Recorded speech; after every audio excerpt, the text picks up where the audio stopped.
Voici les murs du palais, une enceinte carrée de 500 mètres de côté, bien protégée. De l'extérieur, impossible de voir ce qui se cache derrière ces murs. Voici la porte d'entrée. Ce palais a été construit il y a 6 ans.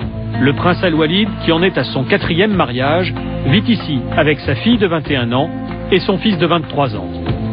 À chacun son bâtiment, un pour le prince et 2 autres pour son fils et sa fille. Au total, 317 pièces. La visite commence par les jardins, dessinés par le prince lui-même. Il adore prendre ses repas en extérieur.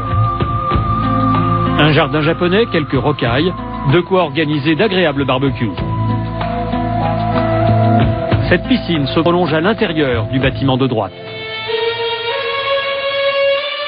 C'est le jardin secret du prince Al-Walid, le hall africain. Ici, la lumière est jaune, c'est normal, c'est pour faire savane. Walid bin Talal est un passionné de nature et d'Afrique. C'est ici qu'il rassemble ses trophées, ses animaux chassés au cours de safaris africains.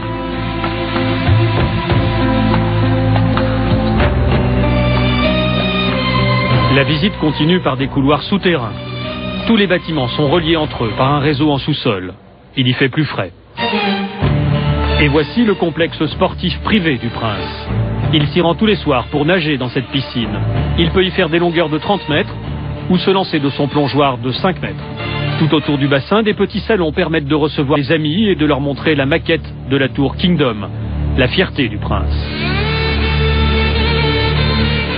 C'est un décorateur français qui a conçu cet endroit.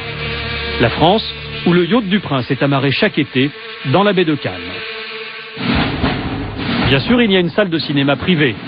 Le prince est un amateur de films américains et côté français, il adore Louis de Funès.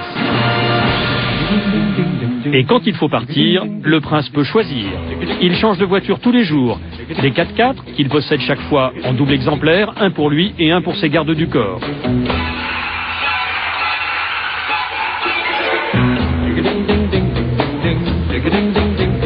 Celle-ci n'est pas en double, c'est la Rolls-Royce du prince. Surprise, c'est 2 petites voitures coréennes, le prince est actionnaire de cette marque. Voici la sienne, avec sa plaque personnelle. Dernière étape de la visite, l'entrée vers les salons de réception.